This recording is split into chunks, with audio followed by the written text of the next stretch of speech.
ಎಲ್ರಿಗೂ ನಮಸ್ಕಾರ. ಪ್ರೀತಿಯ ವಿದ್ಯಾರ್ಥಿಗಳೇ, ಇವತ್ತಿನ ತರಗತಿಯಲ್ಲಿ ನಾನು ಒಂದು ಪ್ರಬಂಧವನ್ನು ತಿಳಿಸ್ಕೊಡ್ತಾ ಇದ್ದೀನಿ.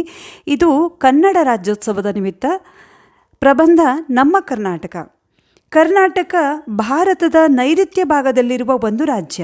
ಇದು ಪಶ್ಚಿಮ ಘಟ್ಟಗಳು, ಶ್ರೀಮಂತ ಇತಿಹಾಸ ಮತ್ತು ಸಂಸ್ಕೃತಿ, ಹಂಪಿ ಮತ್ತು ಬಾದಾಮಿಗಳಂತಹ ಪ್ರಾಚೀನ ನಗರಗಳು, ರೇಷ್ಮೆ ಮತ್ತು ಕಾಫಿ ಉತ್ಪಾದನೆ, ಕನ್ನಡ ಚಲನಚಿತ್ರೋದ್ಯಮ, ಭಾಷಾ ಮತ್ತು ಸಾಂಸ್ಕೃತಿಕ ವೈವಿಧ್ಯತೆಗೆ ಹೆಸರುವಾಸಿಯಾಗಿದೆ. ರಾಜ್ಯಗಳ ಪುನರ್ವಿಂಗಡಣಾ ಕಾಯ್ದೆ ಅಂಗೀಕಾರದೊಂದಿಗೆ ಇದನ್ನು ನವೆಂಬರ್ 1, 1956ರಂದು ಮೈಸೂರು ರಾಜ್ಯವಾಗಿ ರಚಿಸಲಾಯಿತು. 1973ರಂದು ಕರ್ನಾಟಕ ಎಂದು ಮರುನಾಮಕರಣಗೊಂಡಿತು. ರಾಜ್ಯದ ಪಶ್ಚಿಮಕ್ಕೆ ಲಕ್ಷದ್ವೀಪ, ವಾಯುವ್ಯಕ್ಕೆ ಗೋವಾ, ಉತ್ತರಕ್ಕೆ ಮಹಾರಾಷ್ಟ್ರ, ಈಶಾನ್ಯಕ್ಕೆ ತೆಲಂಗಾಣ, ಪೂರ್ವಕ್ಕೆ ಆಂಧ್ರಪ್ರದೇಶ, ಆಗ್ನೇಯಕ್ಕೆ ತಮಿಳುನಾಡು, ನೈಋತ್ಯಕ್ಕೆ ಕೇರಳ ಇದೆ. ಇದು 31 ಜಿಲ್ಲೆಗಳನ್ನು ಒಳಗೊಂಡಿದ್ದು 8ನೇ ಅತಿದೊಡ್ಡ ರಾಜ್ಯವಾಗಿದೆ.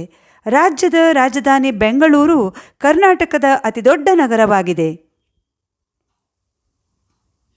ಕರ್ನಾಟಕದ ಭೌಗೋಳಿಕ ಲಕ್ಷಣಗಳು: ಪಶ್ಚಿಮ ಘಟ್ಟಗಳು. ಪಶ್ಚಿಮ ಭಾಗದಲ್ಲಿನ ಪರ್ವತ ಶ್ರೇಣಿ ಜೀವ ವೈವಿಧ್ಯಕ್ಕೆ ಹೆಸರುವಾಸಿಯಾಗಿದೆ. ಮಲೆನಾಡು. ಪಶ್ಚಿಮ ಘಟ್ಟಗಳ ಭಾಗ ಹೆಚ್ಚು ಮಳೆಯಾಗುವ ಪ್ರದೇಶ. ಬಯಲು ಸೀಮೆ. ದಕ್ಕನ್ ಪ್ರಸ್ಥಭೂಮಿಯ ಒಳನಾಡಿನ ಪ್ರದೇಶ, ಕಡಿಮೆ ಮಳೆಯಾಗುವ ಪ್ರದೇಶ. ಕರಾವಳಿ. ಅರಬ್ಬಿ ಸಮುದ್ರದ ತೀರದಲ್ಲಿರುವ ತಗ್ಗಿನ ಪ್ರದೇಶ. ಇಲ್ಲಿ ಹೆಚ್ಚಿನ ಮಳೆ ಸುರಿಯುತ್ತದೆ. ಕರ್ನಾಟಕದ ಸಂಸ್ಕೃತಿ ಮತ್ತು ಇತಿಹಾಸ. ಪ್ರಾಚೀನ ಇತಿಹಾಸ. ಕರ್ನಾಟಕವು ಪೂರ್ವ ಶಿಲಾಯುಗದಿಂದಲೂ ಪ್ರಬಲ ಸಾಮ್ರಾಜ್ಯಗಳಿಗೆ ನೆಲೆಯಾಗಿದೆ. ಸಾಹಿತ್ಯ ಮತ್ತು ಕಲೆ. ಕನ್ನಡದ ಸಾಹಿತಿಗಳು ಅತಿ ಹೆಚ್ಚು ಜ್ಞಾನಪೀಠ ಪ್ರಶಸ್ತಿಗಳನ್ನು ಪಡೆದಿದ್ದಾರೆ. ಸಂಗೀತ. ಕರ್ನಾಟಕವು ಕರ್ನಾಟಕ ಸಂಗೀತ, ಹಿಂದೂಸ್ತಾನಿ ಸಂಗೀತ ಪರಂಪರೆಗಳಿಗೆ ಮಹತ್ವದ ಕೊಡುಗೆ ನೀಡಿದೆ. ಇನ್ನು ಕರ್ನಾಟಕದ ಪ್ರಮುಖ ಉದ್ಯಮಗಳು ಮತ್ತು ಕರಕುಶಲತೆ. ರೇಷ್ಮೆ ಮತ್ತು ಕಾಫಿ. ಅತಿ ಹೆಚ್ಚು ರೇಷ್ಮೆ ಮತ್ತು ಕಾಫಿ ಉತ್ಪಾದಿಸುವ ರಾಜ್ಯ ನಮ್ಮ ಕರ್ನಾಟಕ. ಕನ್ನಡ ಚಲನಚಿತ್ರೋದ್ಯಮ. ರಾಜ್ಯವು ಕನ್ನಡ ಚಲನಚಿತ್ರೋದ್ಯಮಕ್ಕೆ ಹೆಸರುವಾಸಿಯಾಗಿದೆ. ಕರಕುಶಲತೆ. ಮರಗೆಲಸ ಮತ್ತು ಕುಂಬಾರಿಕೆಯಂತಹ ಸಾಂಪ್ರದಾಯಿಕ ಕರಕುಶಲತೆಗಳು ಇಲ್ಲಿ ಪ್ರಚಲಿತದಲ್ಲಿವೆ.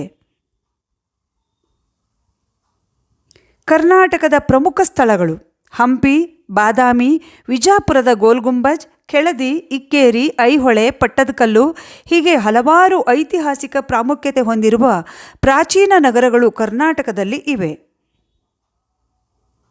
ರಾಷ್ಟ್ರೀಯ ಉದ್ಯಾನಗಳು: ಬಂಡೀಪುರ, ನಾಗರಹೊಳೆ, ಬನ್ನೇರುಘಟ್ಟ ಮುಂತಾದ ವೈವಿಧ್ಯಮಯ ವನ್ಯಜೀವಿಗಳಿಗೆ ಆಶ್ರಯ ನೀಡಿವೆ. ಕರ್ನಾಟಕದ ಪ್ರಮುಖ ನದಿಗಳು: ಶರಾವತಿ, ಹೇಮಾವತಿ, ಅರ್ಕಾವತಿ, ಶಿಂಷಾ, ಲಕ್ಷ್ಮಣತೀರ್ಥ, ಕಬಿನಿ, ಕಾವೇರಿ, ತುಂಗಭದ್ರಾ, ಕೃಷ್ಣ, ಘಟಪ್ರಭಾ, ಮಲಪ್ರಭಾ, ವೇದಾವತಿ. ಇನ್ನು ನಮ್ಮ ರಾಜ್ಯದ ಕೆಲವು ಆಸಕ್ತಿದಾಯಕ ಸಂಗತಿಗಳು: ಕರ್ನಾಟಕದ ಅಧಿಕೃತ ಭಾಷೆ ಕನ್ನಡವಾಗಿದೆ. ಕರ್ನಾಟಕದ ರಾಜಧಾನಿ ಬೆಂಗಳೂರು. ಶ್ರೀಗಂಧದ ಕೆತ್ತನೆ, ರೇಷ್ಮೆ ಸೀರೆ, ಮರದ ಆಟಿಕೆಗಳಂತಹ ವಸ್ತುಗಳನ್ನು ಒಳಗೊಂಡಿರುವ ಕರಕುಶಲ ವಸ್ತುಗಳಿಗೆ ಕರ್ನಾಟಕವು ಹೆಸರುವಾಸಿಯಾಗಿದೆ. ರಾಜ್ಯವು ಪ್ರಬಲವಾದ ಕೃಷಿ ಕ್ಷೇತ್ರವನ್ನು ಹೊಂದಿದೆ. ಕಾಫಿ, ಚಹಾ, ಕಬ್ಬು, ಮಸಾಲೆ, ಅಡಿಕೆ, ಭತ್ತ ಮುಂತಾದ ಬೆಳೆಗಳನ್ನು ಉತ್ಪಾದಿಸುತ್ತದೆ. ಕರ್ನಾಟಕವು ದೇಶದ ಅತಿದೊಡ್ಡ ಸಾಫ್ಟ್ವೇರ್ ರಫ್ತುದಾರನಾಗಿದ್ದು ಭಾರತದ ಸಾಫ್ಟ್ವೇರ್ ರಫ್ತಿನ ಸುಮಾರು 38%ರಷ್ಟಿದೆ. ರಾಜ್ಯವು ಉತ್ತಮವಾಗಿ ಅಭಿವೃದ್ಧಿ ಹೊಂದಿದ ಮೂಲ ಸೌಕರ್ಯ ಹೊಂದಿದೆ. ಮಾಹಿತಿ ತಂತ್ರಜ್ಞಾನ, ಜೈವಿಕ ತಂತ್ರಜ್ಞಾನ, ಏರೋಸ್ಪೇಸ್ ಸೇರಿದಂತೆ ಅನೇಕ ಕೈಗಾರಿಕೆಗಳಿಗೆ ನೆಲೆಯಾಗಿದೆ. ಕರ್ನಾಟಕವು ಉತ್ತಮವಾಗಿ ಅಭಿವೃದ್ಧಿ ಹೊಂದಿದ ಸಾರಿಗೆ ವ್ಯವಸ್ಥೆಯನ್ನು ಹೊಂದಿದೆ. ವಿಮಾನ ನಿಲ್ದಾಣಗಳು, ಬಂದರುಗಳು, ಹೆದ್ದಾರಿಗಳು ಮತ್ತು ರೈಲ್ವೆಗಳು ದೇಶದ ಇತರ ಭಾಗಗಳಿಗೆ ಸಂಪರ್ಕ ಕಲ್ಪಿಸುತ್ತವೆ. ರಾಜ್ಯವು ಬೀದಿ ನಾಟಕ, ಕತೆ ಹೇಳುವುದು, ಒಗಟು ಬಿಡಿಸುವುದು, ತೊಗಲುಗೊಂಬೆಯಾಟ ಹೀಗೆ ಹಲವಾರು ಜಾನಪದ ಕಲೆಗಳ ಶ್ರೀಮಂತ ಸಂಪ್ರದಾಯವನ್ನು ಹೊಂದಿದೆ.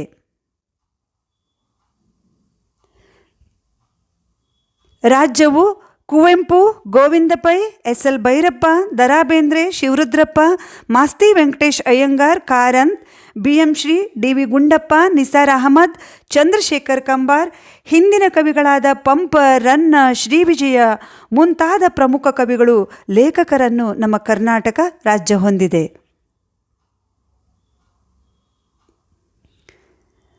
ನಮ್ಮ ಕರ್ನಾಟಕವು ಯಕ್ಷಗಾನ, ಭರತನಾಟ್ಯ, ಕುಚುಪುಡಿಯಂತಹ ನೃತ್ಯ ಪ್ರಕಾರಗಳಿಗೆ ಹೆಸರುವಾಸಿಯಾಗಿದೆ. ಭೀಮ್ಸೇನ್ ಜೋಶಿ, ಮಲ್ಲಿಕಾರ್ಜುನ್ ಮನ್ಸೂರ್, ಗಂಗೂಬಾಯಿ ಹಾನ್ಗಲ್, ಎಂ.ಎಸ್. ಸುಬ್ಬಲಕ್ಷ್ಮಿ ಅವರಂತಹ ಅನೇಕ ಪ್ರಸಿದ್ಧ ಶಾಸ್ತ್ರೀಯ ಸಂಗೀತಗಾರರಿಗೆ ನಮ್ಮ ರಾಜ್ಯ ನೆಲೆಯಾಗಿದೆ. ಕೊಡಗು ಮತ್ತು ಚಿಕ್ಕಮಗಳೂರಿನ ಗಿರಿಧಾಮಗಳು, ಉಡುಪಿ ಮಂಗಳೂರಿನ ಕಡಲ ತೀರಗಳು ಮತ್ತು ಐತಿಹಾಸಿಕ ಗೋಲ್ಗುಂಬಜ್, ಐಹೊಳೆ, ಪಟ್ಟದಕಲ್ಲು, ಬಾದಾಮಿ, ಹಂಪಿ, ಕೆಳದಿ, ಇಕ್ಕೇರಿ, ಬೇಲೂರು, ಹಳೆಬೀಡು, ಮೈಸೂರು, ಜೋಗ್ ಜಲಪಾತ ಸೇರಿದಂತೆ ರಾಜ್ಯವು ಅನೇಕ ಪ್ರಸಿದ್ಧ ತಾಣಗಳಿಗೆ ನೆಲೆಯಾಗಿದೆ. ಜೋಗ್ ಜಲಪಾತ, ಅಬ್ಬೆ ಜಲಪಾತ, ಶಿವನ ಸಮುದ್ರ ಜಲಪಾತಗಳು ಸೇರಿದಂತೆ ಹಲವು ಪ್ರಸಿದ್ಧ ಜಲಪಾತಗಳು ನಮ್ಮ ರಾಜ್ಯದಲ್ಲಿವೆ. ಬೆಂಗಳೂರಿನ ವಸ್ತು ಸಂಗ್ರಹಾಲಯ, ವೆಂಕಟಪ್ಪ ಆರ್ಟ್ ಗ್ಯಾಲರಿ, ಮೈಸೂರಿನ ನೈಸರ್ಗಿಕ ಇತಿಹಾಸದ ಪ್ರಾದೇಶಿಕ ವಸ್ತು ಸಂಗ್ರಹಾಲಯ ಸೇರಿದಂತೆ ಅನೇಕ ವಸ್ತು ಸಂಗ್ರಹಾಲಯಗಳು ಮತ್ತು ಕಲಾ ಗ್ಯಾಲರಿಗಳಿಗೆ ರಾಜ್ಯವು ನೆಲೆಯಾಗಿದೆ. ಬೆಂಗಳೂರಿನ institute of science, education and research, ಸೂರತ್ಕಲ್ನ ನ್ಯಾಷನಲ್ ಇನ್ಸ್ಟಿಟ್ಯೂಟ್ ಆಫ್ ಟೆಕ್ನಾಲಜಿ, ಧಾರವಾಡದ ಇಂಡಿಯನ್ ಇನ್ಸ್ಟಿಟ್ಯೂಟ್ ಆಫ್ ಟೆಕ್ನಾಲಜಿ ಸೇರಿದಂತೆ ಅನೇಕ ಹೆಸರಾಂತ ಉನ್ನತ ಶಿಕ್ಷಣ ಸಂಸ್ಥೆಗಳಿಗೆ ರಾಜ್ಯವು ನೆಲೆಯಾಗಿದೆ. ಇನ್ನು ಲೋಹದ ಕೆಲಸ, ಚರ್ಮದ ಕೆಲಸ, ಕುಂಬಾರಿಕೆ ಮುಂತಾದ ಕರಕುಶಲ ವಸ್ತುಗಳಿಗೆ ರಾಜ್ಯವು ಹೆಸರುವಾಸಿಯಾಗಿದೆ. ನಮ್ಮ ಕರ್ನಾಟಕವು ಕರಗ, ಮೈಸೂರಿನ ದಸರಾ, ಯುಗಾದಿ, ಮಹಾಶಿವರಾತ್ರಿ, ದೀಪಾವಳಿ, ಸಂಕ್ರಾಂತಿ ಮುಂತಾದ ಸಾಂಪ್ರದಾಯಿಕ ಹಬ್ಬಗಳಿಗೆ ಹೆಸರುವಾಸಿಯಾಗಿದೆ. ಕರ್ನಾಟಕ ರಾಜ್ಯದಲ್ಲಿ ವಿವಿಧ ಧರ್ಮದ, ವಿವಿಧ ಭಾಷೆಯ, ಸಂಸ್ಕೃತಿಯ ಜನರು ಸಾಮರಸ್ಯದಿಂದ ಒಟ್ಟಿಗೆ ವಾಸಿಸುತ್ತಿದ್ದಾರೆ. ಇವೆಲ್ಲವೂ ನಮ್ಮ ಕರ್ನಾಟಕಕ್ಕೆ ಸಂಬಂಧಿಸಿದಂತೆ ಸಂಕ್ಷಿಪ್ತ ವಿವರಣೆ. ವಿದ್ಯಾರ್ಥಿಗಳೇ, ನಮ್ಮ ಕರ್ನಾಟಕ ಅಂತಕ್ಕಂತಹ ಟಾಪಿಕ್ಕಿಗೆ ಸಂಬಂಧಿಸಿದಂತೆ ಕೆಲವೊಂದಷ್ಟು ವಿಷಯಗಳನ್ನು ನಿಮ್ಮೊಂದಿಗೆ ಶೇರ್ ಮಾಡಿದ್ದೀನಿ. ಈ ವಿಡಿಯೋ ಇಷ್ಟ ಆದರೆ ಪ್ಲೀಸ್ ಒಂದು ಲೈಕ್ ಮಾಡಿ. ಯಾರ್ಯಾರು ಹೊಸದಾಗಿ ಈ ನನ್ನ ವಿಡಿಯೋವನ್ನು ನೋಡ್ತಾ ಇದ್ದರೂ ದಯಮಾಡಿ ಸಬ್ಸ್ಕ್ರೈಬ್ ಮಾಡ್ಕೊಂಡು ವಿಡಿಯೋ ನೋಡಿ. ಹಾಗೆ ವಿಡಿಯೋ ಇಷ್ಟವಾದಲ್ಲಿ ಖಂಡಿತ ನಿಮ್ಮ ಫ್ರೆಂಡ್ಸ್ಗಳಿಗೂ ಕೂಡ ಶೇರ್ ಮಾಡಿ. ಮುಂದಿನ ವಿಡಿಯೋದಲ್ಲಿ ಸಿಗೋಣ. Thank you.